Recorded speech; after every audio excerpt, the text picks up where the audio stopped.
learning.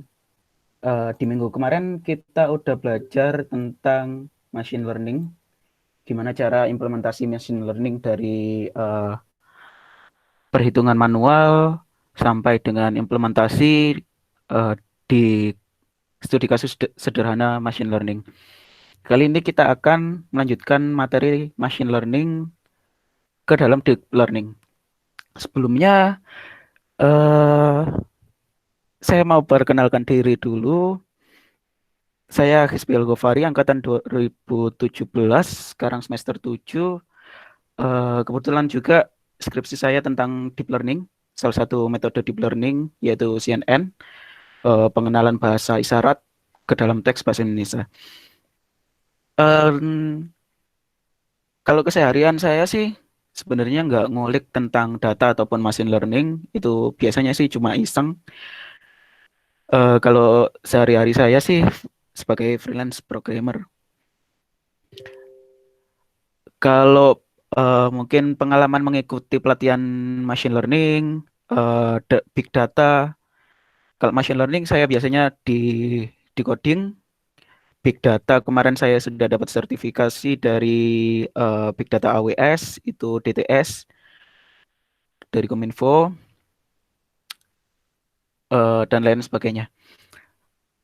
Kalau teman-teman mau kontak saya bisa kontak di Telegram ataupun WhatsApp ataupun di email kispi@gmail.com. Bisa tanya-tanya di situ langsung. Hari ini kita bakal bahas beberapa konsep dasar dari machine learning dan juga deep learning serta implementasi ke eh, ngodingnya deep learning itu kayak gimana. Roadmap hari ini yang pertama adalah review machine learning. Kita bakal review machine learning kemarin itu kayak gimana. Terus ada pengenalan deep learning, ada pengenalan CNN, salah satu metode deep learning yang bakal kita bahas nanti. Terus ada pengenalan TensorFlow untuk deep learning, salah satu framework yang lumayan oke untuk pengelolaan deep learning, serta contoh aplikasi dari deep learning itu sendiri. Langsung saja kita langsung masuk ke review machine learning kemarin. Machine learning itu kan mesin pembelajar. Jadi kita ngajarin mesin itu berperilaku layaknya layaknya manusia. Misalnya kita ngasih contoh ke mesin itu ngenalin sebuah objek. Objeknya adalah buah apel. Kita kasih gambar apple, apple, apple, apple terus sampai dia kenal apple. Kita kasih gambar jeruk, jeruk, jeruk, jeruk terus sampai dia kenal jeruk. Terus kita punya satu gambar lagi yang belum kita ajarkan ke mesin. Nah, kita tanya ke mesin, ini gambar apa? Dia harus bisa menentukan itu apakah apel ataukah jeruk. Itu salah satu konsep dari klasifikasi. Oke, lanjut. Em, jadi kayak yang saya sebutkan tadi, kita membuat sebuah kecerdasan buatan karena kecerdasan alami itu dimiliki oleh makhluk hidup kan. Kalau komputer hanya terbatas pada kecerdasan buatan yang diaplikasikan yang diaplikasi yang diaplikasikan pada komputer ataupun mesin. Seperti itu. Seperti yang saya sebutkan tadi, tujuannya adalah menyelesaikan tugas yang diberikan oleh manusia. Nah, di pembelajaran mesin itu memerlukan data. Jadi ini berhubungan banget dengan data-data di dalam komputer yang disimpan di database misalnya, itu nanti bisa kita olah ke dalam machine learning maupun deep learning. Nah, roadmap-nya dari machine learning itu sendiri ada beberapa bagian. eh yang pertama adalah unsupervised learning. Ini adalah suatu kita proses data menggolongkan ke dalam suatu kelompok tanpa mengetahui kelompok apa kelompok apa eh, tersebut. Terus contohnya di sini ada sistem rekomendasi. Sistem rekomendasi ini seperti kalau kita buka YouTube, biasanya kita eh, puterin musik gitu di playlist bawahnya. atau rekomendasi video lainnya itu bakal muncul musik. Jadi kayak gitu. Kita ngerekomendasiin sesuai perilaku dari user. Ada target market. Nah, ini juga bisa kita petakan. Misalnya kita punya usaha nih, kita punya beberapa customer, kita bakal petakan misal yang berpotensi untuk kita naikkan level. Misal levelnya ada outlet, agen, ataupun distributor. Kita bisa petakan mana yang misalnya apa namanya bisa kita naikkan sebagai distributor, kita tawar dengan penawaran yang bagus kayak gitu. Terus selanjutnya ada supervised learning. Supervised learning ini pembelajaran dengan label. Jadi kita sudah ada label di situ, kita pelajari. Misal em, kita kasih gambar buah apel, terus kita jelaskan bahwa ini adalah gambar apel. Kita kasih gambar jeruk, kita jelaskan bahwa ini adalah gambar jeruk. Kayak yang tadi saya sebutkan itu masuk ke classification. Di classification ini masuk ke image classification. Jadi kita klasifikasi objek gambar tersebut. Ada juga yang supervised learning, di sini ada regresi. Di regresi ini biasanya adalah peramalan suatu market. Kalau di sini dijelaskan market forecasting itu adalah peramalan market. Misal peramalan sebuah saham, kita punya data saham nih. Kita punya data saham, kita bakal ramal 2 hari ke depan itu saham kita bakal turun atau naik. Itu bisa pakai regresi. Ataupun kita ngeramal cuaca. Di BMKG juga udah nerapin regresi juga. Karena di BMKG itu kan punya banyak data. Nah, di situ bakal bisa diramal. Besok jam 3 itu hujan atau enggak. Kayak gitu. Terus ada reinforcement learning. Di sini berkaitan dengan AI pada game. Contohnya adalah kalau kalian main game MOBA, misal Mobile Legends, AoV atau LOL, itu enemy-nya atau bot itu bisa gerak sendiri. Bisa gerak sendiri, nggak nabrak tower, nggak nabrak tembok, terus bisa ngeluarin skill layaknya manusia. Nah, kayak gitu. Ataupun real time decision. Real time decision ini kalau nggak salah itu pernah dipakai di eh, Google kalau nggak salah yang buat itu. Dia ngelawan pemain catur terbaik di dunia dan dia menang robotnya. Sampai kayak gitu. Lanjut. Nah, ini contohnya. Kayak kalau yang saya tadi ada input data, gambarnya tadi, terus ada annotation. Annotation ini adalah kita ngasih tahu bahwa gambar ini adalah apel. Terus kalau unsupervised learning ada beberapa gambar, ada apel, ada pisang, ada apa ini? Pir mungkin. Nah, langsung kita masukkan ke model. Modelnya akan memisahkan berdasarkan ciri-ciri dari buah tersebut. Jadi hasilnya kayak gini, ada 3 cluster. Oke, review dari machine learning cukup sampai di situ. Langsung kita kenalan sama deep learning. Deep learning itu adalah pengembangan dari machine learning, pembelajaran lanjutan dari machine learning. Terus biasanya itu memakai eh, teknik jaringan saraf tiruan ataupun neural network. Nah, jaringan saraf tiruan ini eh, konsepnya adalah meniru sistem saraf dari manusia. Itu ada kayak perseptron, terus ada eh, sarafnya yang penghubung tadi, niru kayak gitu. Jadi sebenarnya di dalam neural network itu ada beberapa perseptron yang terhubung, yang akan eh, memproses data tersebut, bisa jadi klasifikasi, regresi ataupun clustering tadi.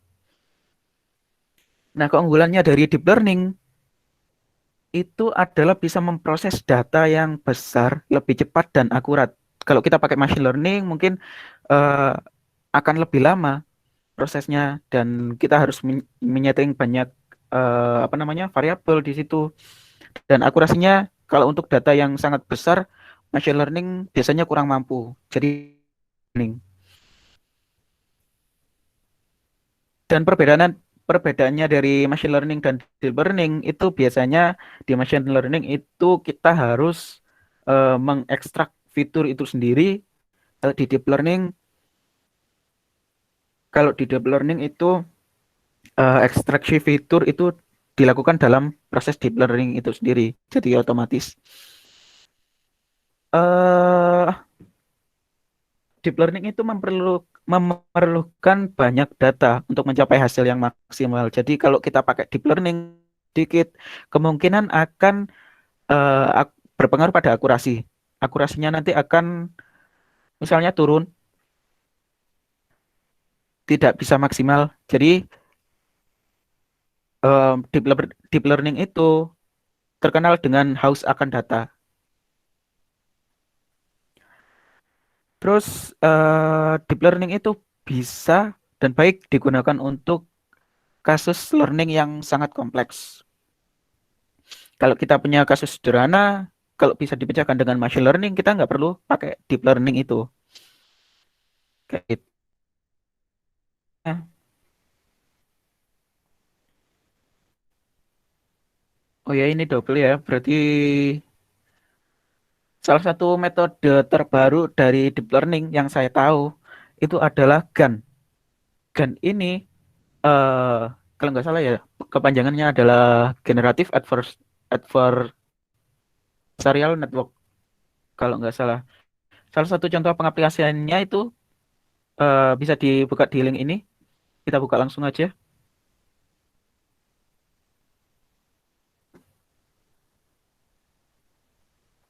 Nah, yang pertama saya cari kepanjangannya GAN dulu, biar nggak salah. Nah, ini Generative Adversarial Network. Jadi konsepnya GAN itu adalah ada dua model. Sebenarnya dalam satu kesatuan itu ada dua model. Yang pertama adalah generator. Generator itu fungsinya adalah untuk mengenerate suatu gambar. Dan yang kedua adalah diskriminator atau penentu. Gambar itu sebuah objek yang dikenali atau bukan. Jadi dua dua model ini itu akan saling apa namanya ya? Yang generator itu bermaksud untuk mengelabui diskriminator sampai benar-benar diskriminatornya nggak tahu. Si diskriminator itu benar-benar neliti nyari apakah itu gambar beneran atau enggak dan dikembalikan ke generator. Konsepnya kayak gitu sih sederhananya. Contohnya kayak gini, di kan bisa diakses.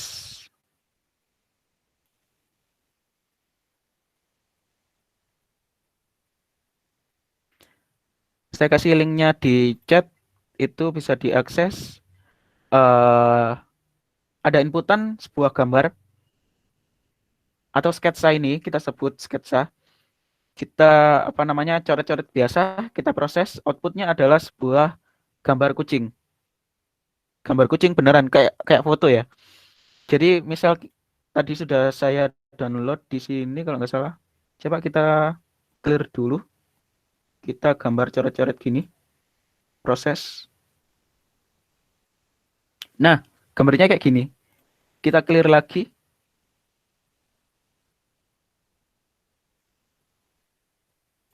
Misalnya gini. Nah, GAN itu bisa kayak gitu. Di bawahnya kita coba ada inputan kayak gini. Ada eh, apa namanya gedung ya. Kalau kita clear, kita gambar coret-coret aja di sini. Ada background, kita pilih. Ada pintu. Kita proses gambarnya jadi kayak gimana. Oh, masih downloading ini. Berarti kita nunggu harus lama. Ini salah satu fitur dari TensorFlow. Jadi ini kita sedang download sebenarnya. Download model. dan akan diproses ke dalam browser kita. Kita tunggu nanti aja ini. Nah, di sini ada gambar kayak sepatu. Kita gambar sketsa sepatu, hasilnya adalah gambar sepatu yang bagus kayak gini. Kalau kita random aja, bisa kayak gini. Nah, kalau gambar sepatu, ada gambar tas juga. Nah, ini salah satu teknik dari Gun. Next, kita bakal belajar eh, konsep sederhananya konsep sederhananya neural network yang lingkaran ini biasa disebut adalah perceptron. Perceptron ada input layer, hidden layer, dan output layer. Jadi input layer ini adalah data kita, hidden layer ini adalah di dalamnya jaringan saraf tiruan, dan yang terakhir adalah output layer. Ini biasanya untuk proses pengklasifikasian kalau dalam metode CNN kayak gitu. Selanjutnya input layer satu perseptron ini dihubungkan ke perseptron di hidden layer satu. Setiap apa namanya perseptron itu terhubung. Jadi di sini nanti ada eh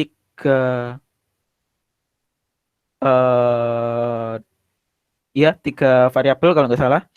Ada weight, beratnya perseptron, ada bias, terus ada hasilnya.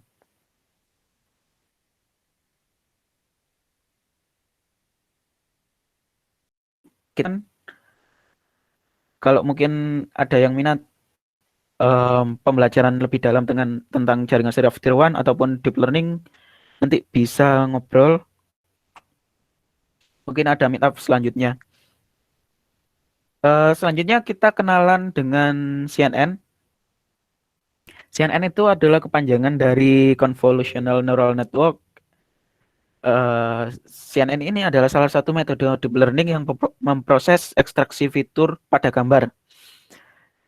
Eh, kita bisa saja pakai ANN atau neural network biasa ke untuk memproses gambar. Tetapi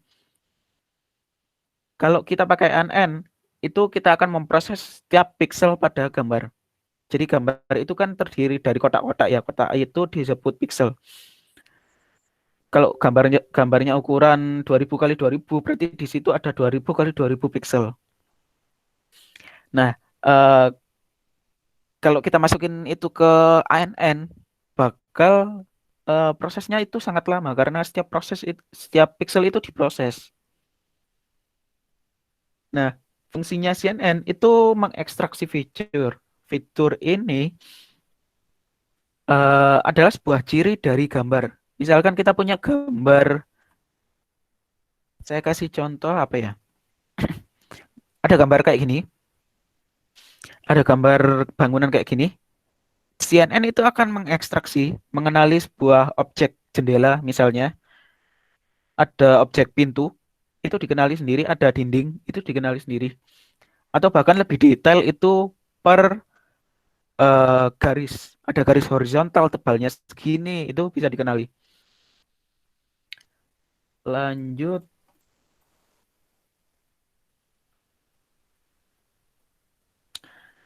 Nah, setelah diekstraksi fitur pada CNN tadi, eh, data tersebut akan dimasukkan ke dalam neural network atau biasa disebut dengan fully connected layer. Selanjutnya, em, di CNN tadi itu sebenarnya terdapat beberapa layer. Layer yang sering digunakan adalah convolutional layer, pooling layer, ada beberapa layer-layer lain dibantu dengan activation function. Activation function itu nanti berfungsi untuk apa namanya mengaktifasi data kita, jadi biar nggak mati datanya.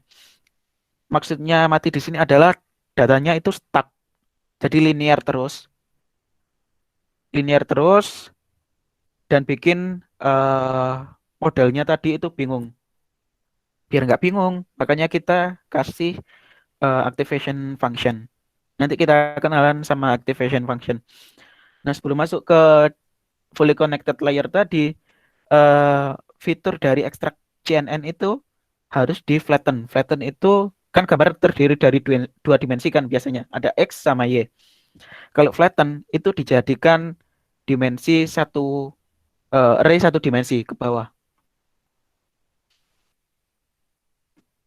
Mungkin sebelumnya kita masuk ke mana ya? Ini mungkin oke. Kita kenalan dengan ekstraksi fitur pada CNN dulu. Contohnya adalah di sini ada kernel, kernel atau filter.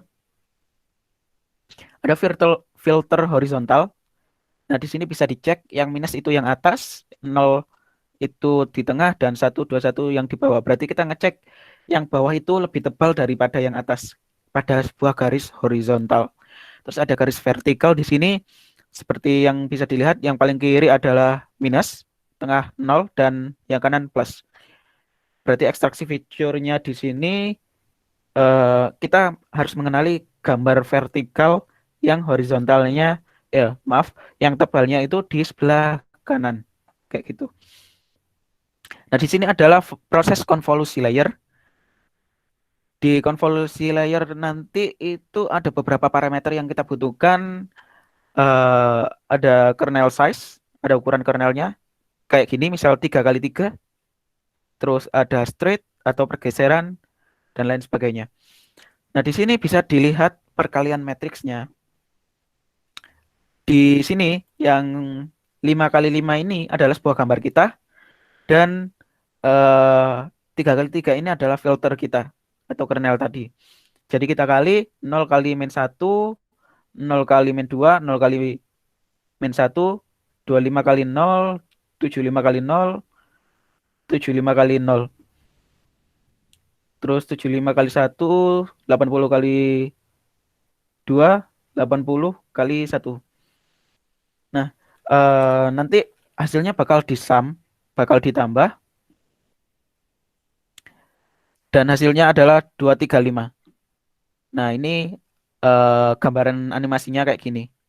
Straightnya ini adalah 1, karena pergeserannya adalah per 1 pixel. Nah, geser satu kayak gini. Oke, kalau udah dapat gambarnya, nah contohnya ekstraksi fitur yang sudah dihasilkan, kayak kita tadi ada horizontal sobel, fiturnya bakal kelihatan wajahnya lebih jelas di wajah. Kalau kayak gini vertikal sobel bakal jelas semua objek badannya. Terus ada kombinasinya. Kombinasinya horizontal dan vertikal itu bisa menghasilkan gambar yang lebih jelas seperti ini. Nah, ini fitur nanti yang bisa masuk ke fully connected layer. Mungkin kayak gitu, kita lanjut di pengenalan TensorFlow. Nah, TensorFlow ini adalah salah satu framework deep learning dari Google. Ada juga deep learning framework dari Facebook, namanya PyTorch.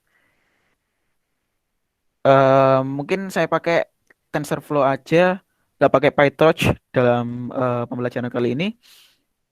Karena di TensorFlow itu kita hanya memanggil functionnya, maka kita nggak perlu ngurusin hitung-hitungan yang ada di belakang. Kalau di PyTorch itu lebih apa namanya, lebih individual komponennya. Jadi kita harus definisiin suatu em, apa namanya, jaringan saraf tiruan itu kayak gimana, terus CNN-nya kayak gimana, itu harus didefinisiin.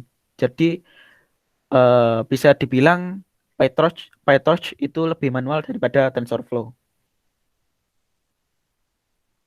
Tapi untuk pembelajaran pengenalan dulu itu lebih baik TensorFlow. Kalau mau nyoba manual, lebih manualnya bisa pakai PyTorch. Ataupun bisa pakai lebih manual lagi, em, kita hitung manual sendiri perkalian biasa di Python. Terus framework ini open source, jadi bisa kalian lihat di GitHub, cari aja di TensorFlow. TensorFlow ini berisi tools yang sangat lengkap menurut saya untuk deep learning. Jadi apa yang kita butuhkan di sana itu ada, misalnya kita bakal proses gambar, ada pre-processing image di situ, ada pre-processing data, cleaning data, ada juga sampling, misal upsampling, data kita kurang bisa di upsampling, ada kayak gitu. Nah, eh, tools lagi yang kita gunakan untuk ngoding kali ini, kita pakai Google Colab. Ini adalah layanan dari Google juga. Ini adalah notebook. Kalau kalian biasa pakai Anaconda ataupun Jupyter Notebook, di sini ada pakai Google Colab. Jadi nggak perlu install, kita cukup pakai akses internet. Di situ udah tersedia berbagai environment dari Python, udah ada TensorFlow, kita nggak perlu install, cukup langsung pakai aja. Nah, langsung aja kita bakal belajar implementasi dari CNN itu sendiri. Sebelumnya mungkin ada yang mau ditanyakan tentang materinya tadi.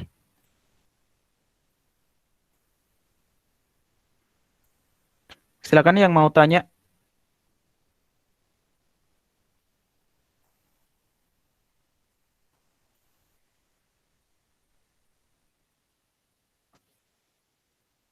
Google Colab itu bisa diakses di ini.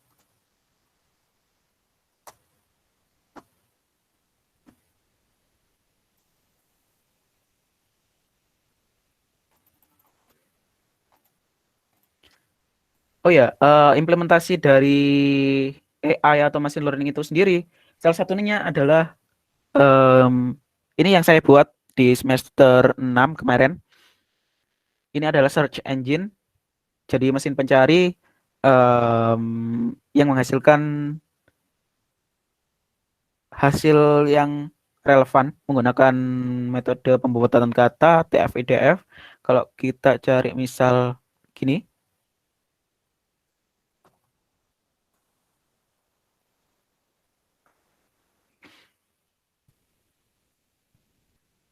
nah kita tunggu prosesnya, dia bakal request ke server.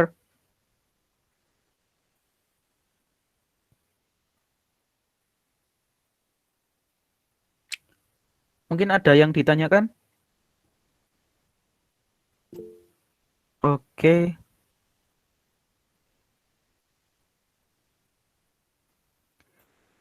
Mas mau tanya untuk yang bagian machine learning regresi, untuk tingkat keakuratannya didasarkan pada apa ya, Mas? Oke, kalau akuratnya itu akurat pada model, itu tergantung pada model yang kita bangun. Model itu ini ya, eh, apa namanya, machine learning yang kita buat. Jadi tergantung pada model yang kita bangun, datanya kayak gimana, kita proses datanya kayak gimana, itu bergantung pada situ. Jadi kita harus benar-benar tahu data apa yang kita olah, karakteristiknya itu kayak gimana, polanya kayak gimana. Kita harus nentuin machine learning yang cocok itu kayak gimana. Misal tadi kemarin itu ada beberapa metode ya. Oh ya, saya kasih contoh di sini.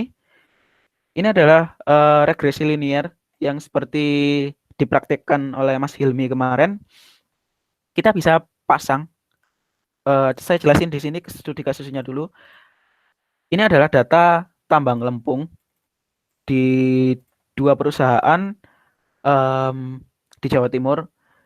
Kita akan memprediksi produktivitas penambangan lempung dari curah hujan dan jam kerja produksi tadi. Kita pakai regresi linear di sini.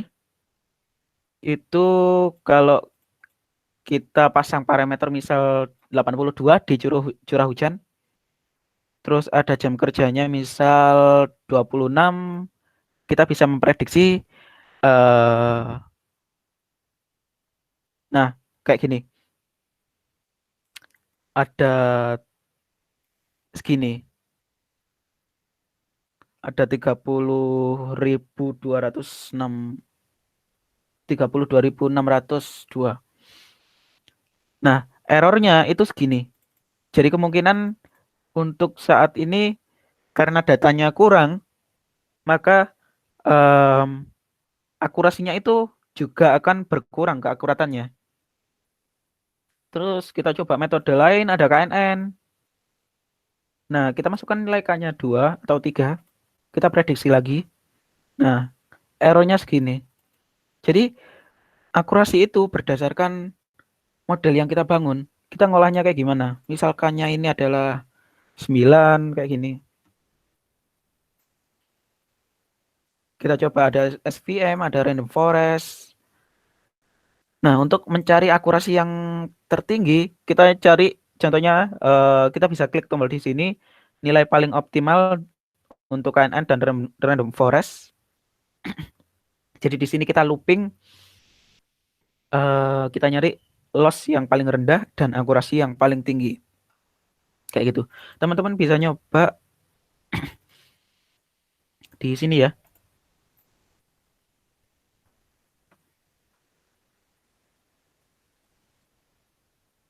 Nah, oke, lumayan lama ini prosesnya. Ini web dibuat dari Python, pakai bahasa pemrograman Python.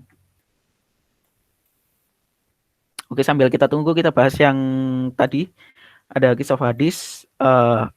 Kalau kita masukin keyword hukum minuman keras, tentu saja di hasil pertama itu relevan banget dengan keyword yang kita masukkan di sini.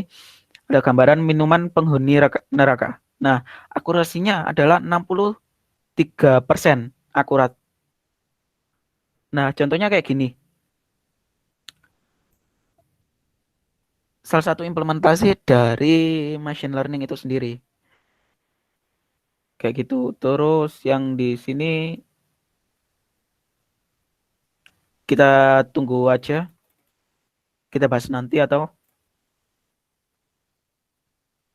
mungkin ada yang tanya lagi. Silakan yang mau tanya. Permisi. Yuk, silakan. Nama saya Diando Renaldi Haloho, NPM 06 2019 1 07228.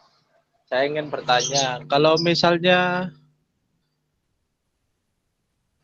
misalnya buat deep learning di bahasa pemrograman Python itu modul apa aja yang perlu diinstal? Oke. Kalau machine learning sendiri itu bisa pakai skitlearn. Ya.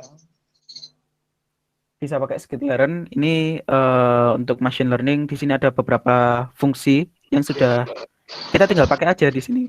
Bisa dibaca dokumentasinya. Saya kasih linknya ya.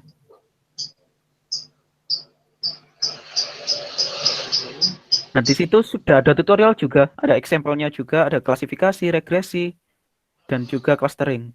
Kita coba buka yang klasifikasi. Di sini ada beberapa fungsi. Misalnya kita pakai apa ya?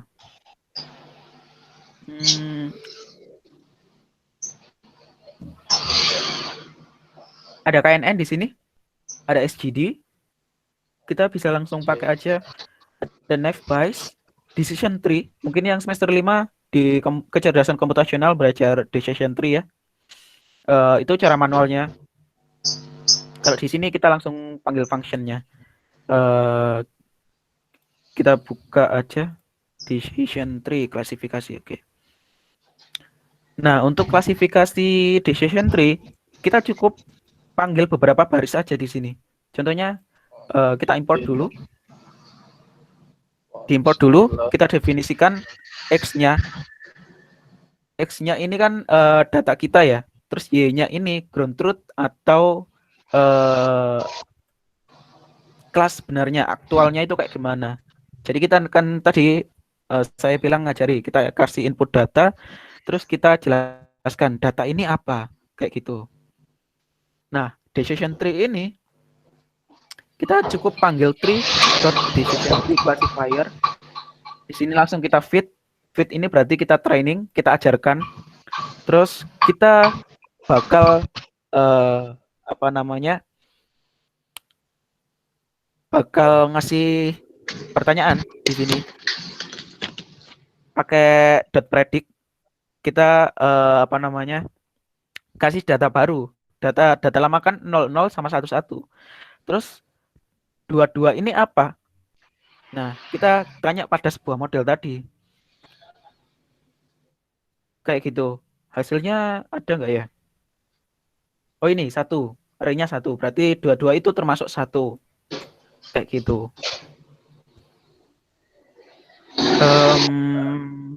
Nah, mungkin gambaran dari decision tree kayak gini. Selain itu ada NumPy. Kalau mau manual banget sih pakai NumPy bisa. Machine learning-nya itu. Saya lupa di GitHub saya ada nggak ya? Saya pernah bikin cuma lupa nyimpennya di mana.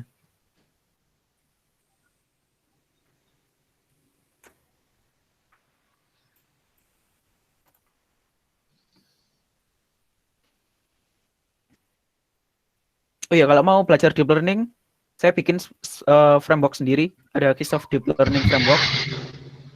Ini frameworknya manual banget. Kalau mau belajar silahkan. Ini modelnya itu saya miripin dengan TensorFlow.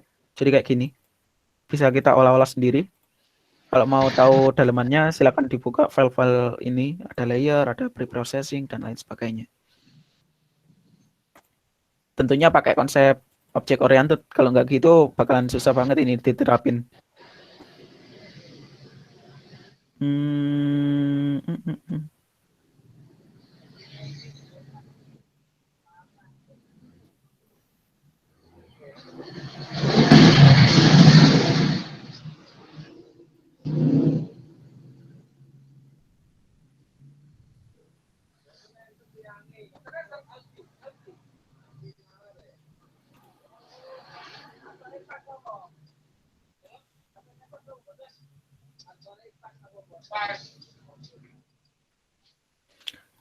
Library lain mungkin bisa coba pakai TensorFlow, PyTorch, atau NumPy. Bisa manualan pakai NumPy juga.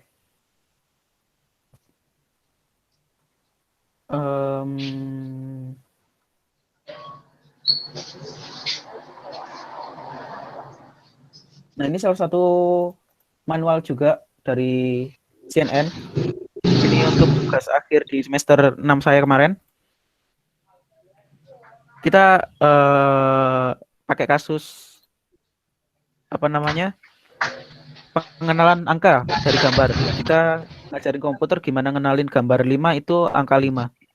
Jadi kayak gitu, filternya kita pakai 2 filter, horizontal sama vertikal kayak gini.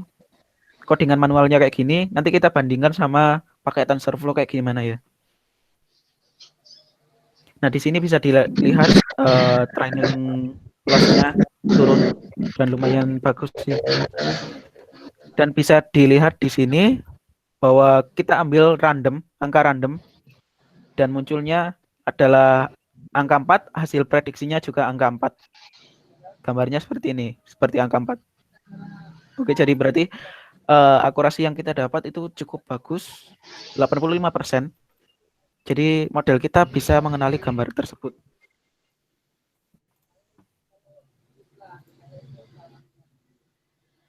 Mungkin itu library-library yang bisa dipakai. Silakan dieksplor, nanti kalau ada diskusi nanti bisa diskusin di grup Telegram DevitUp ya. Mau ngobrol-ngobrol nanti ada ngopi juga silakan. Pengen belajar bareng secara offline silakan. Mungkin ada yang ditanyakan lagi? Mas, saya izin tanya Mas. Yuk. Yang tadi di kolom komentar saya sudah ngechat sih sebenarnya. Saya langsung aja. Kapan kita harus menggunakan machine learning, terus kapan harus menggunakan deep learning pada suatu permasalahan? Apa itu didasarkan pada tingkat kesulitannya aja? Soalnya kan kadang kalau kesulitan itu datang karena kita belum menemukan solusinya. Itu Mas, kasih. Oke, oke. Eh, Sebenarnya pilihan kita ya, pakai deep learning ataupun machine learning, itu pilihan kita. Em, kita harus ngenalin data apa yang kita proses dulu. Misalnya, kalau gambar kita itu ukuran 2 pixel kali 2 pixel, itu machine learning aja cukup, itu pakai machine learning aja. Kalau machine learning bisa, pakai machine learning aja. Nah, kalau gambar kita 3.000 pixel kali 3.000 pixel, 3.000 pixel kali 3.000 pixel, itu bisa pakai deep learning. Karena pemrosesannya itu sangat-sangat berat. Contohnya, saya pernah klasifikasi gambar apa ya, lupa ya namanya. Oh ya, pengenalan hewan. Di situ ada berapa gambar ya? Di atas 10.000 lebih gambar dan pixelnya itu di atas 500 kali 500 semua. Di atas itu. Jadi coba bayangin kalau kalian pakai laptop sendiri dan itu pakai machine learning, butuh berapa hari, berapa minggu, berapa bulan untuk training itu. Jadi eh, coba kalian pindah ke deep learning. Di deep learning itu dia bisa nanganin data yang sangat banyak dan komputasinya lebih cepat.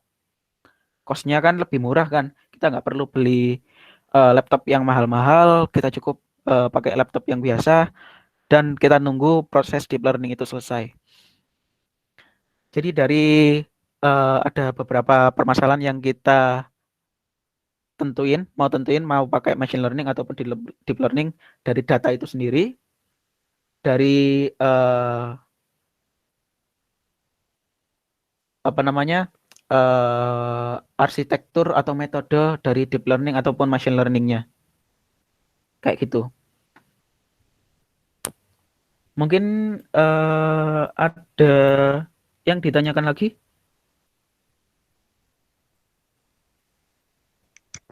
Izin tanya lagi Mas, saya Iya, sambung. silakan.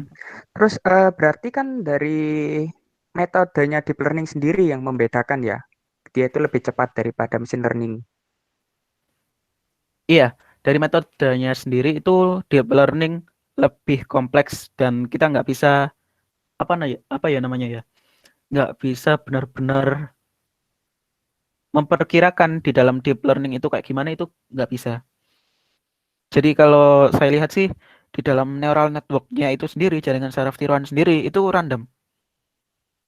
Tapi kita bisa mengarahkannya kayak gimana? Ada activation function yang saya sebutkan tadi, ada mungkin beberapa teknik-teknik lain, metode lain seperti kalau kita terjadi overfitting, underfitting, itu bisa pakai Bayesian normalization, regularization. Jadi kayak gitu. Bisa kita tanganin, kita arahkan. Cuma kita nggak bisa benar-benar ngepredik deep learning itu bakal kayak gimana. Kayak gitu. Ada yang ditanyakan lagi?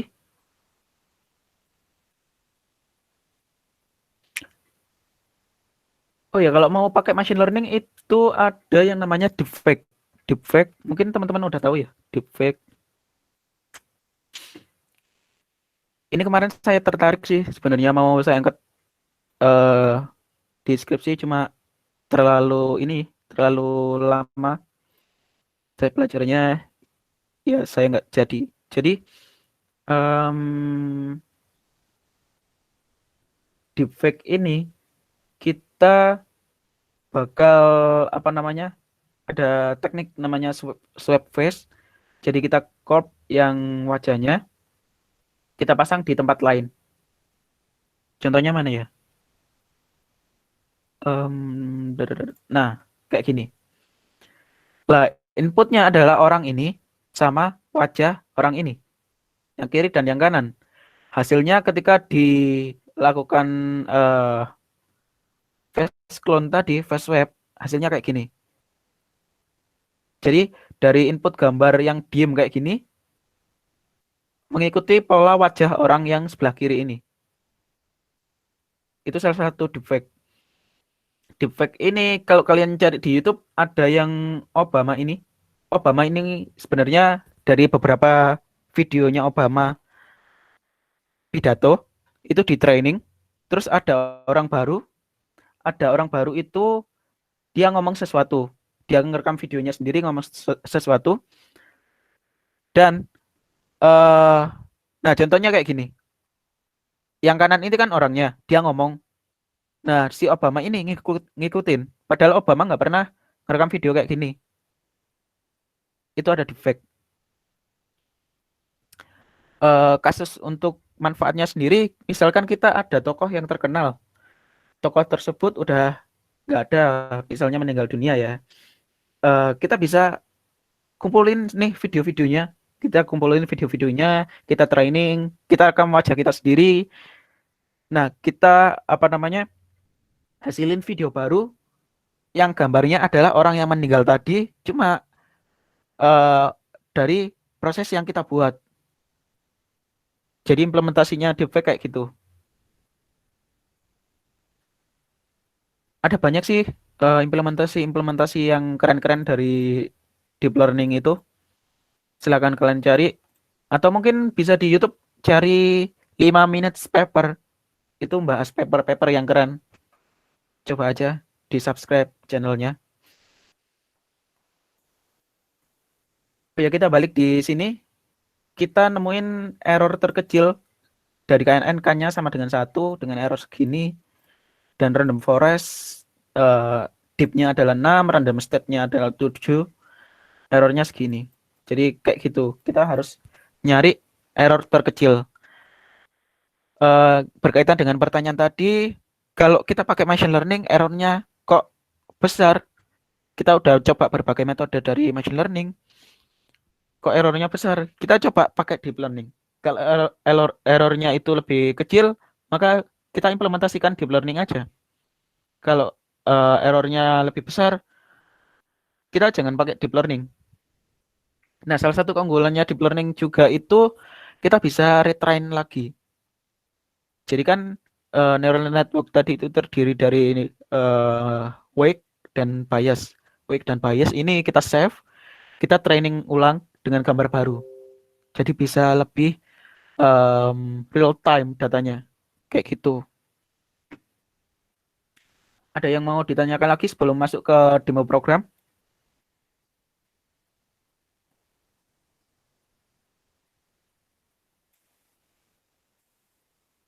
Kalau mau cari GitHub saya bisa diakses linknya. Oke, kita lanjutin aja ya. Kita lanjutin. Kita bakal pakai Google Colab dan TensorFlow. Di sini bisa dibaca di webnya TensorFlow. Itu API-nya ada apa aja. Kita bisa pakai fungsi apa aja di situ.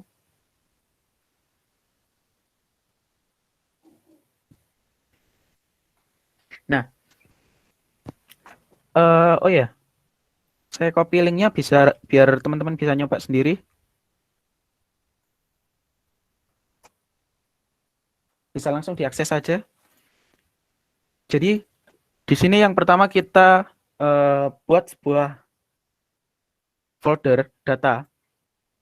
Folder data ini, oh ya, servernya ini adalah Linux ya. Jadi kalau teman-teman familiar dengan Linux, perintah-perintah dari Linux itu bakal lebih cepat belajarnya. Kita buat sebuah folder dulu, kita import, terus kita download datasetnya. Datasetnya itu kayak gini. Jadi kita studi kasusnya adalah ngenalin gambar batu gunting kertas. Kita nanti bisa tanya ke modelnya, kita kasih gambar gunting misal, kita tanya ini gambar apa, nanti modelnya bisa jawab ini gambar gunting misal kayak gitu. Nah, gambarnya di sini ada jumlahnya 712 gambar di kelas kertas dan ukurannya bisa dilihat 300 kali 300. Kalau di batu di sini ada 726 dan di gunting ada 750. Jadi lumayan balance datanya. Kita kalau pakai deep learning harus lebih baik di balancein datanya, harus balance. Jadi nggak boleh ada misal guntingnya itu cuma 10 gambar, terus kertas sama batunya itu 200 gambar. Nggak bisa kayak gitu. Nanti ke lebih condong ke batu sama gunting tadi. Nah, ini adalah proses downloadnya. Kita tunggu. Udah selesai. Kita ekstrak di sini. Kita ekstrak gambarnya. Nah, bisa kita lihat di sini hasil ekstraknya itu ada beberapa file dan folder. Ada folder paper, rock, ada file readme, SkiSource, dan RPS ini. Terus kita bakal definisiin folder proyek yang bakal kita buat, ada train dan test. Di sini kita bagi dari folder yang kayak gini, kita bakal pecah. Kita bakal pecah menjadi beberapa kelas. Di dalam kelas tersebut kelas tersebut bakal masuk ke dalam folder train dan test. Jadi konsepnya kayak gini. Kita punya folder train dan test. Nah, kita punya folder setiap kelas ini.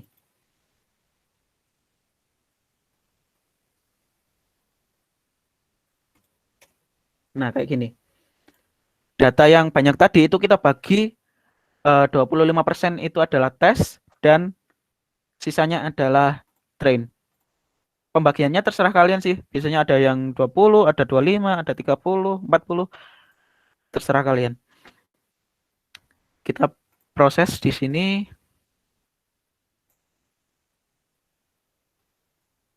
Oh ya, kita mulai ulang runtime, lupa saya.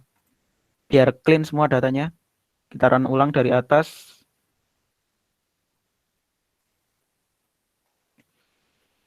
Oke, sambil nunggu ini kita jelasin yang bawah. Kalau di run nanti bakal ada muncul di folder train ya. Ada paper, rock, sama scissor. Di test juga bakal muncul folder yang sama. Nah, di sini kita pakai dari package-nya TensorFlow ada yang namanya image data generator. Strukturnya folder kita harus kayak tadi. Jadi ada kayak gini. Train, terus nama kelasnya apa, tes, nama kelasnya apa. Jadi harus kayak gitu. Kalau mau pakai image data generator.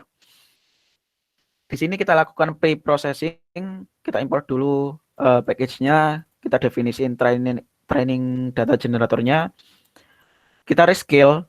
Kita rescale ini maksudnya adalah dari angka pixel yang sangat besar. Pixel gambar RGB kan biasanya 0 sampai 255. Nah, angka tersebut kita bagi dengan 255. Jadi sekitar mungkin di bawah 1 kan ya nilainya nanti. Terus bisa kita rotasi 25 derajat. Kita horizontal flip, fill mode nurse. Kita shift ini maksudnya digeser. Kita geser horizontal sama vertikal. Ini pre-processing kita bisa lakukan bebas sih, semau kita, cuma harus tahu kenal datanya itu kayak gimana, kita pelajari dulu datanya itu kayak gimana untuk di training. Kita jalanin. Oke, pre-processing gini. Terus kita definisiin, kita load gambarnya dari data train sama data test. Itu outputnya harus 150 kali 150. Batch size 2, color modenya RGB karena gambar kita RGB. Kalau gambar kita grayscale, kita ubah aja ke grayscale. Terus kelas modelnya kategorikal karena kita pakai struktur folder yang tadi.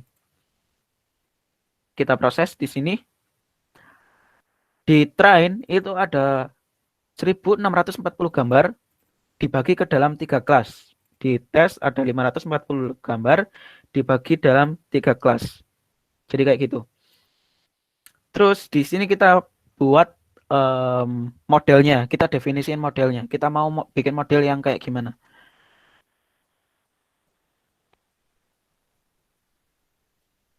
Nah,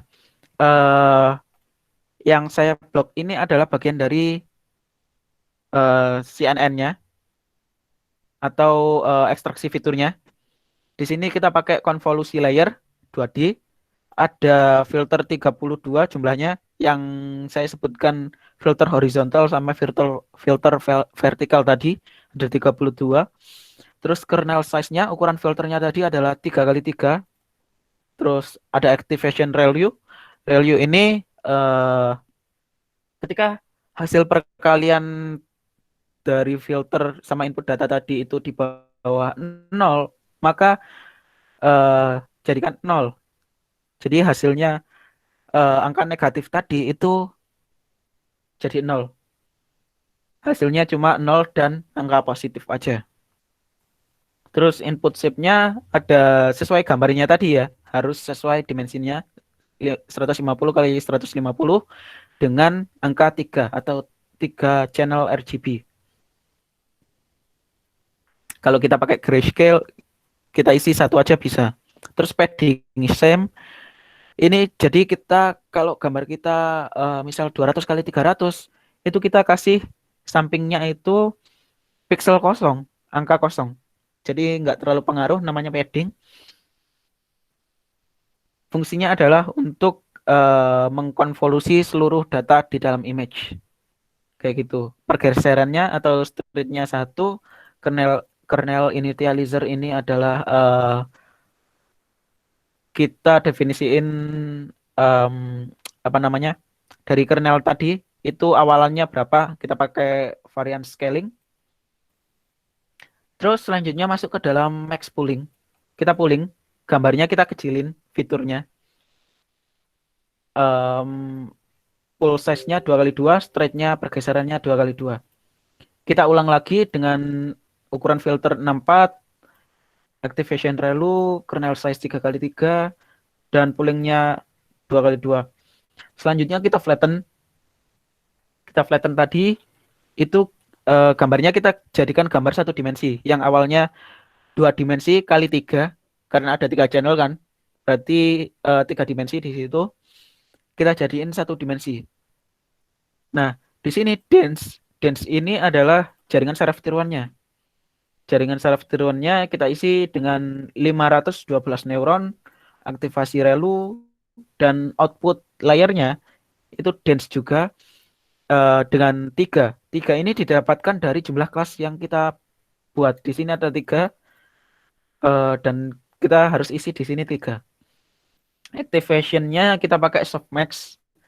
Softmax ini adalah aktivasi untuk apa namanya menghasilkan sebuah probabilitas dari 0 sampai 1. Kalau dijumlah adalah 1 dari 3 gambar tadi. Misalnya batu dapat 3 dapat 3%, terus gunting 3%, kertasnya adalah 4%. Misal kayak gitu. Outputnya bisa kita lihat berdasarkan probabilitasnya. Terus kernel initializernya seperti tadi ada varian scaling. Kita coba jalanin. Oke, beres. Kita lihat summary-nya. Summary ini kita bisa lihat layer-layernya itu ada apa aja. Output shape-nya itu berapa, parameter yang digunakan berapa. Nah, kalau mau lihat akurasi ataupun kita bikin akurasinya bagus, kita harus nentuin parameternya berapa juga. Misalnya parameternya kebanyakan nih, jadi modelnya terlalu berat. Modelnya itu nanti terlalu males ngenalin gambar, misal kayak gitu. Kita bisa kurangin parameternya di sini. Misalnya 512 kita kurang jadi 200 atau berapa. Total parameternya segini, ada 42 juta parameter. Nah, cukup banyak. Kalau kita pakai machine learning, bakalan sangat-sangat lama ini. Terus kita compile modelnya. Di sini lossnya kita pakai perhitungan kategorical cross entropy. Yang penting di sini adalah kita menghitung loss berdasarkan kategori. Kalau teman-teman mau tahu hitung manualnya, silakan diskusi di grup Telegram. Mungkin nanti saya bisa kasih referensi hitungan manualnya kayak gimana, apa sih yang ada di dalamnya, behind the function tadi itu kayak gimana. Nanti bisa kita diskusikan. Terus ada optimizer. Optimizer ini kita pakai learning rate 0,0001. Optimizernya pakai ADAM, adaptive moment. Nah, optimizer lain bisa pakai SGD, stochastic gradient descent. Ada yang lain lagi itu apa ya? Saya lupa yang lainnya. Yang penting itulah nanti kita bisa cari di sini di dokumentasinya TensorFlow ada di mana ya? Optimizer. Nah, ada delta, ada grad, ada max, RMS prop. Nah, sangat banyak sekali. Ada activation function tadi juga ada relu, ada sigmoid, softmax, softsign, tanha. Jadi kayak banyak yang bisa kita pakai di situ. Metriknya, jadi acuan kita itu adalah akurasi. Oke, kita compile, kita training. Di sini adalah proses training kita jalankan. Nah, kita tunggu.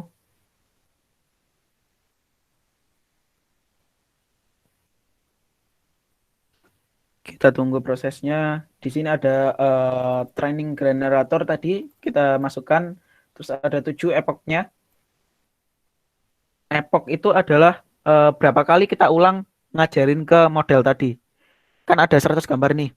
100 gambar itu kita ajarin 7 kali ke model. Jadi modelnya itu nanti belajar 700 gambar.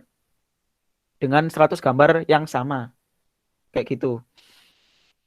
Terus ada validation data. Ini nanti buat kita ngecek akurasi. Ketika model itu dikasih gambar baru, kepintarannya, akurasinya itu kayak gimana sih? Nah, kayak gitu. Kita tunggu masih 3 ya. Epochnya 3 dari 7. Dan akurasi bisa kita lihat di sini. Lumayan bagus. 0,8. 0,8 persen ya. Berarti 80%. Terus untuk validasi akurasinya adalah 0,8 juga. 0,8 berarti cukup bagus. Kita tunggu di 4 ini naik 90%. Oke, bagus. Di epoch 5 kita tungguin. Apakah akan naik terus?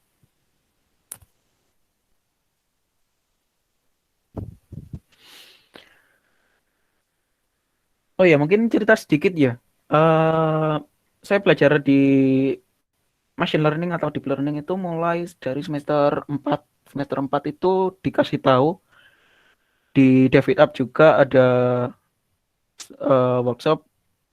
Tempatnya di Pasprok sih, lab Pasprok. Dulu semester 4 saya cuma dikasih tahu ini loh training, ada terminal gambar gerak-gerak gitu. Saya nggak tahu, benar-benar nggak tahu apa itu machine learning, deep learning, training itu ngapain. Setelah itu saya browsing, tertarik dengan processing gambar. Saya belajar-belajar. Di semester 5 ada kecerdasan komputasional, itu belajar machine learning. Cuma saya dapat nilai agak buruk sih. Karena saya lemah dalam ngehitung. Terus di semester 6 awal, itu saya ikut di coding dan kelas belajar pengembangan machine learning pemula. Di situ saya nyelesain kasus submission akhir dan dapat rating 5 star, bintang 5 ya, maksimal. Terus di UTS, pas UTS semester 6 itu seingat saya ada pembukaan em, pendaftaran fasilitator di kelas baru di coding, belajar pengembangan machine learning, saya daftar dan alhamdulillah itu keterima. Dan akhirnya saya di situ lulusan di kelas saya ada kalau nggak salah 27 dari 29 peserta. Jadi cuma dua dua aja yang drop out. Mungkin cerita itu saya harap sih bisa menginspirasi teman-teman buat belajar deep learning ataupun belajar yang lainnya. Kita lanjut di sini kita evaluasi modelnya dari tes generator tadi akurasinya 96%. Di sini kita bisa plotin, bisa kita lihat grafiknya eh, dari model loss-nya, training dan validasinya kayak gimana. Jadi loss yang bagus itu loss yang turun, gambarnya turun kayak gini. Nah, yang biru adalah training, yang orange ini adalah validasi. Terus sementara untuk akurasi, akurasi yang bagus itu kayak gimana sih gambarnya? Eh, gambarnya itu ke atas, gambarnya ke atas kayak gini. Ini nggak benar-benar bagus. Yang bagus itu melengkung, melengkung bagus gitu. Itu benar-benar bagus. Jadi modelnya benar-benar belajar secara bertahap. Nah, kalau kita udah lihat kayak gini, akurasi dan loss-nya itu bagus. Kita terakhir adalah ngetes. Kita kasih gambar secara random, kita acak ya. Di sini kita acak gambarnya pakai apa, terus kita tampilkan gambarnya. Terus di sini kita predik, kita predik em, gambarnya itu di kelas masuk ke kelas apa. Kita tanyakan ke model. Kalau kita jalanin, sorry, NPI is not defined. Oke. Import NumPy.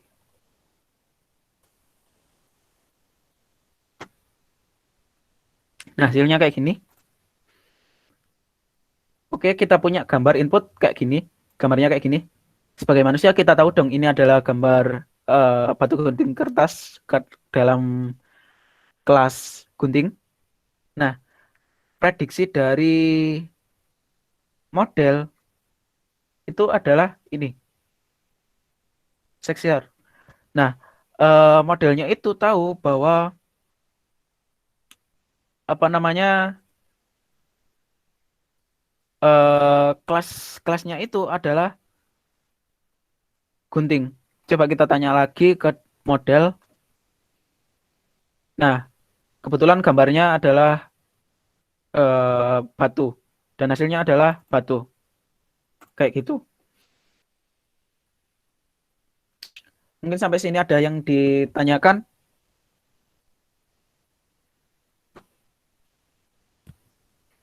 Ada yang ditanyakan mungkin silakan dicoba-coba. Linknya udah ada kan? Silakan dicoba. Kak tanya, Iya, silakan. tadi kan yang katanya apa grafiknya kalau melengkung ke atas itu yang bagus akurasinya. Oke.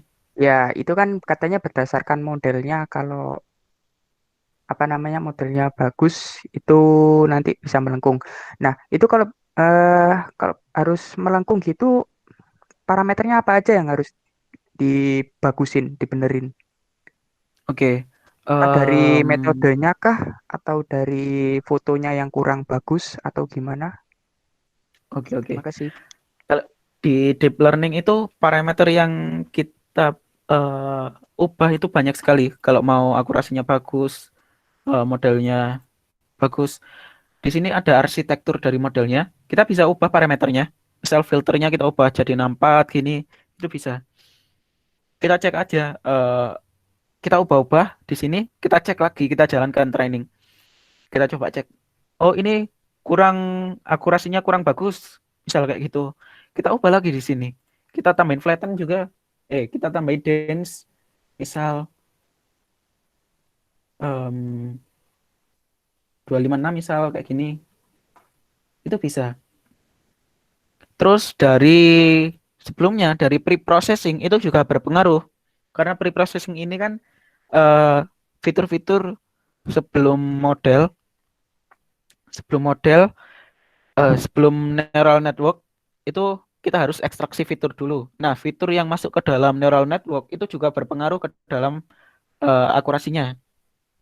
Kalau fiturnya itu jelas, maka biasanya modelnya itu juga ngenalinnya lebih jelas gitu. Terus ada di data kita, kita punya datanya, misal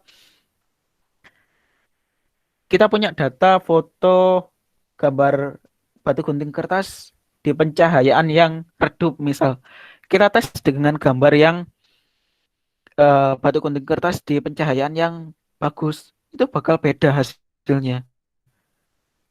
Jadi sebaik mungkin data kita itu merepresentasikan apa yang bakal kita tes.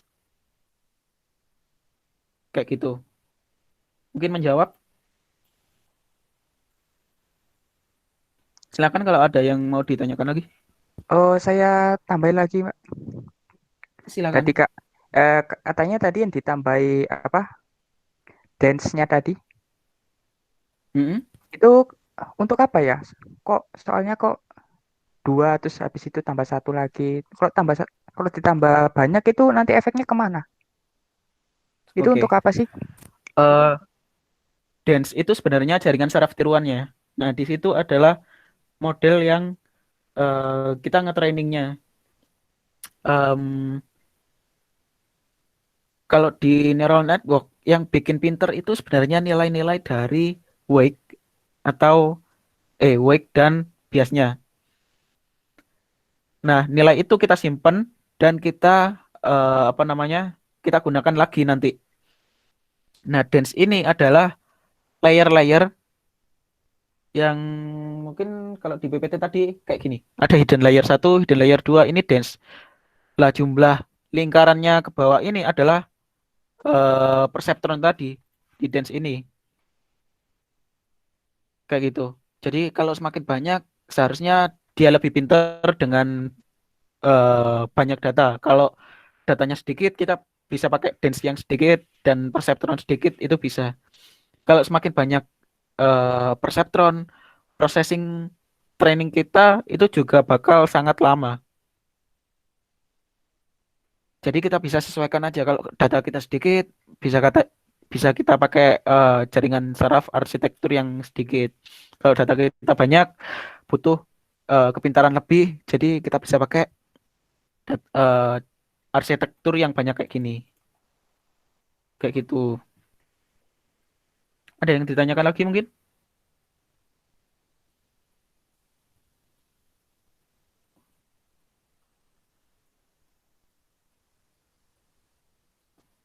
Silakan kalau mau tanya.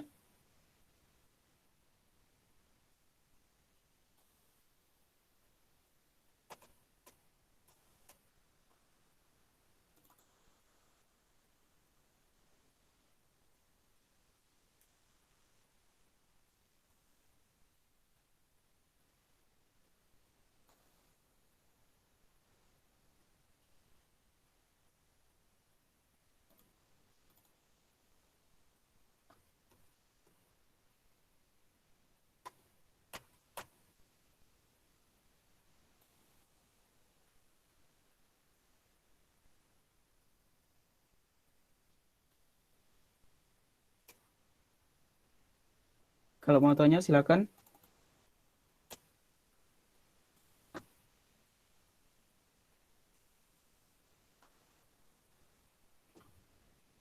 Nah, harusnya kayak gini sih. Ada kelas sebenarnya. Ini diambil dari folder tadi. Kita cek akses folder yang mana, terus ada prediksi dari model.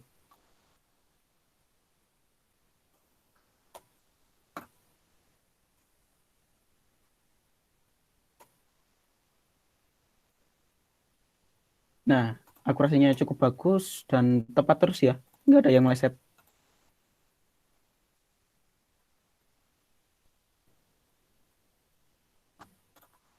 Oke, mungkin saya bisa kasih lihat aja apa yang saya kerjakan di submission decoding. Kalau ini adalah kita ngenalin gambar hewan ya. Kita ngenalin gambar hewan, datanya kayak gini. Yang saya bilang tadi imbalanced ini, dan kita ubah ke dalam kita pre-processing dulu, kita masuk ke dalam kita bikin arsitekturnya. Nah, di TensorFlow ini ada yang namanya pre-trained model. Itu masuk ke application. Mana ya?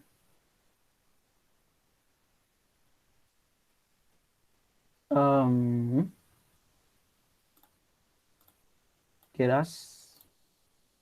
Nah, application. Ini beberapa pre-trained model, ada RSNet, VGG, dan lain sebagainya.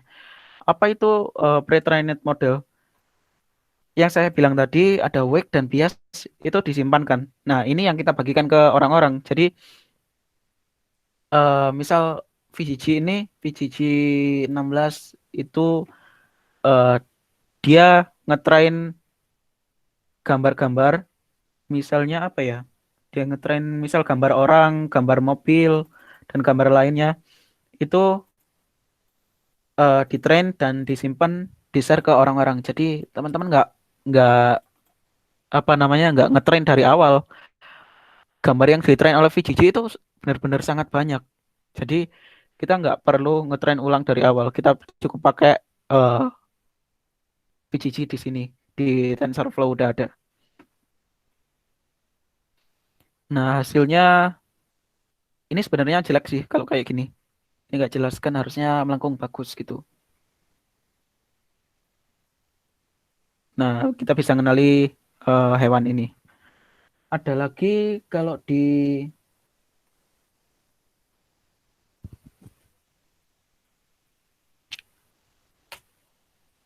decoding itu ada lagi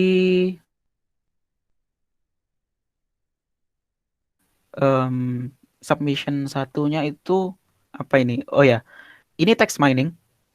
Kita klasifikasi apa namanya? Twitter. Oh ya, kita klasifikasi Twitter kayak gini. Itu ke dalam statement apa? Dia termasuk natural atau positif atau negatif. Jadi Twitter orang itu nanti bisa ditentukan apakah tweet ini bersifat positif, bersifat negatif, ataukah bersifat netral. Ini datanya imbalance, kita balancein. Jadi semua kelas itu sama. Kayak gini kita bangun modelnya. Nah, hasilnya lumayan bagus sih. Nah, kita coba di sini. Kita punya teks seperti ini. Hasil prediksinya negatif dan yang benar adalah negatif. Kayak gitu. Jadi model kita bagus. Ada lagi, kalau nggak salah di submission 2 di coding itu ada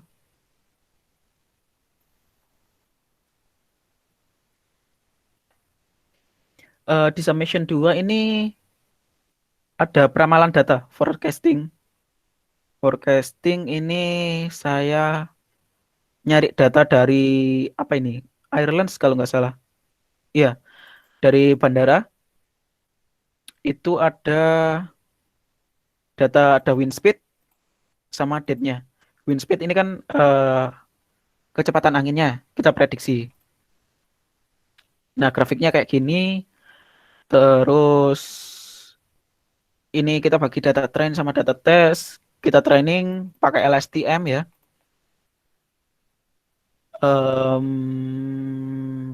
Terus, nah hasilnya lumayan bagus kayak gini. Kita prediksi, yang orange adalah prediksi kita, yang biru adalah data aslinya. Jadi prediksi kita cukup bagus sih, mengikuti data yang ada. Kalau kita tes di selanjutnya gini, nanti harusnya lumayan akurat. Kita bisa pakai untuk ngetes saham misal, kayak gitu. Nah, mungkin itu wawasan dari pengalaman saya di coding. Kalau teman-teman minat, mungkin saya akan bagikan token ya. Ada token, mungkin token decoding.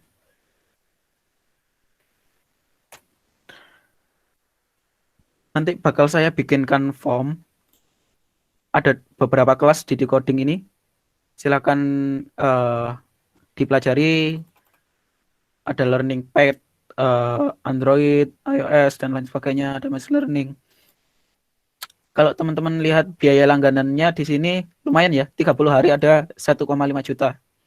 90 hari 4,50 juta dan lain sebagainya. Saya bakal ngasih yang 30 hari aja nanti.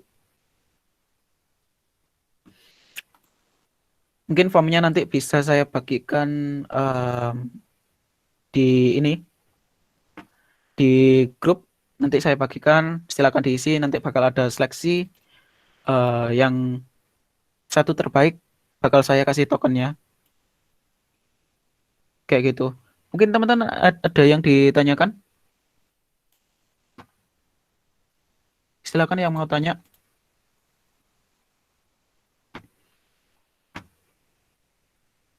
API TensorFlow bisa diakses di dokumentasinya.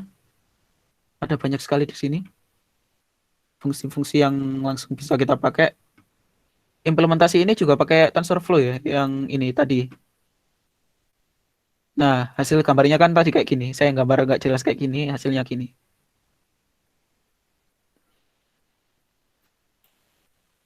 Kalau di Android, ada juga implementasi dari TensorFlow. Mungkin ini ya, di Google Translate. Kalau kita ngarahin kamera di Google Translate, itu bakal kebaca langsung. Teksnya apa, langsung diterjemahin di situ. Ataupun kalau kita pakai Google Assistant ya, kita ngarahin ke suatu objek, bakal dikasih tahu objek ini apa, informasinya kayak gimana. Bisa kayak gitu.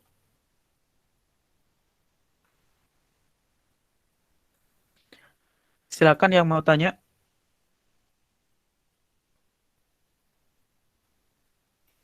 Kita tunggu sampai 20.35 ya. Kalau nggak ada nanti saya tutup sesi ini. Kalau mau tanya setelah 20.35 bisa tanya di grup Telegram.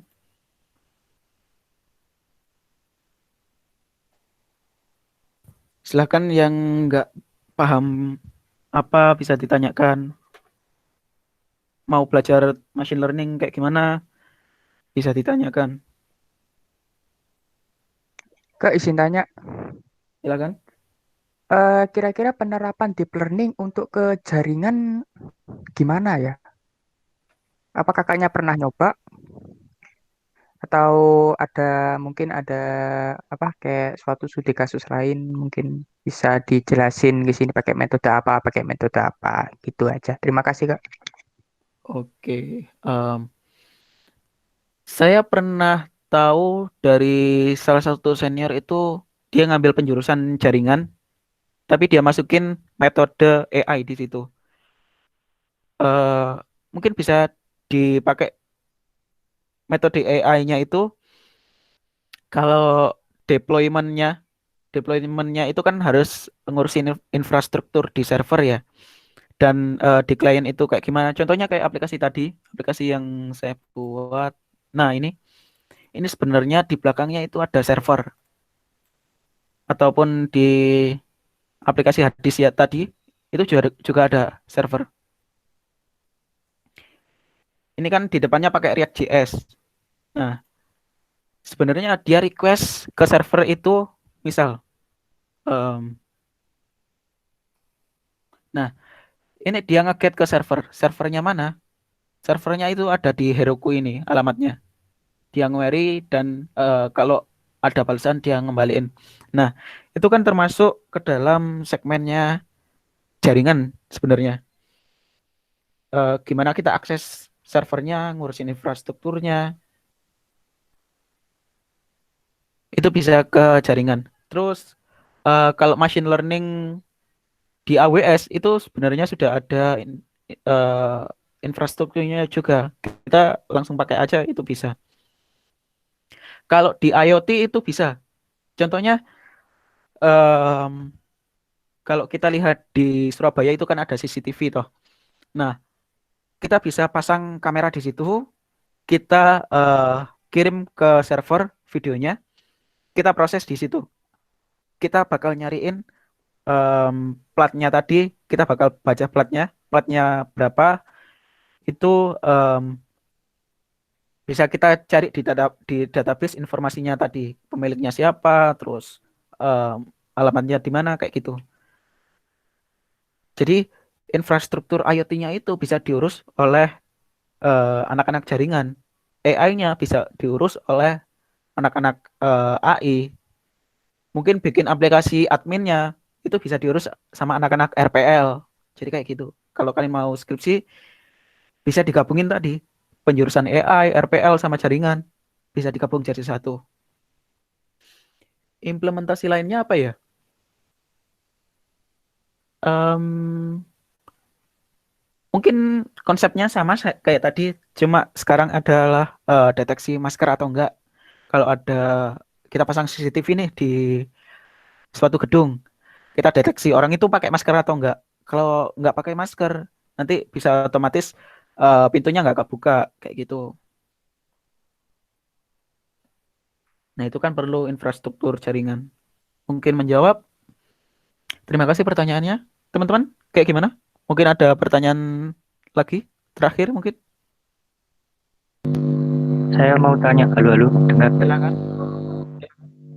Itu, di jaringan saraf tiruan kan ada yang namanya bias. Nah, itu gunanya untuk apa bias itu?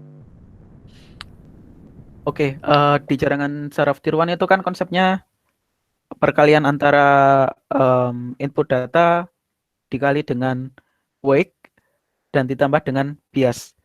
Nah, sebenarnya kalau nggak ada bias itu nggak masalah sih. Cuma kalau nggak ada bias, jadinya apa namanya, output yang dihasilkan oleh perkalian tadi itu terlalu kaku, terlalu spesifik. Jadi ada biasnya itu biar ada renggangnya. Fungsinya untuk kalau kita sebenarnya sih sederhananya nilainya biar nggak terlalu kaku, biar komputasinya nggak terlalu spesifik gitu. Oh, baik. Terima kasih.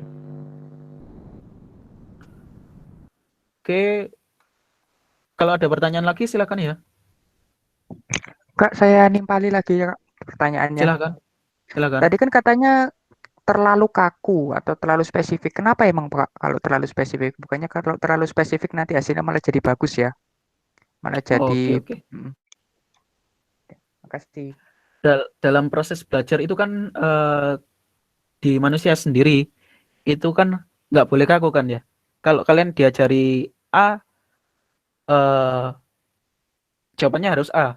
Nggak harus kayak gitu kan. Kalian harus mikir apakah A itu tadi benar atau salah. Kita lihat parameternya kayak gimana. Faktor yang berpengaruh pada A tadi itu apa. Kita harus mikir kayak gitu kan ya. Nah, eh, biar nggak kaku, kalau di machine learning itu ditambah bias tadi. Jadi kayak gitu. Mungkin kalau teman-teman belajar terlalu kaku kan nggak enak ya. Nggak bisa apa namanya. Kalau diajarin A ya harus A. Kalau diajarin B ya harus B. Nggak bisa kayak gitu kan. Di machine learning juga sama. Biar nggak terlalu kaku. Kayak gitu.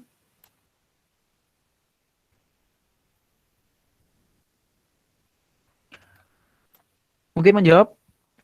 eh ya, kalau ada pertanyaan lagi silakan.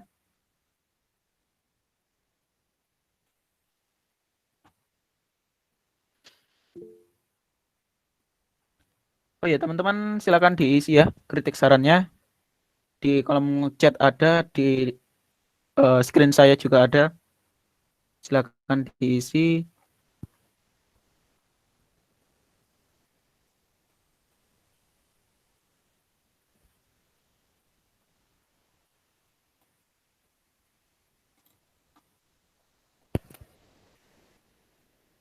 Oke, 20.40 kalau nggak ada yang tanya, saya tutup. Kalau ada pertanyaan lagi bisa ditanyakan di grup Telegram. Cukup sekian. Terima kasih kehadirannya. Wassalamualaikum warahmatullahi wabarakatuh. Waalaikumsalam warahmatullahi wabarakatuh. Waalaikumsalam warahmatullahi wabarakatuh. Terima kasih, Kak. Makasih Kak.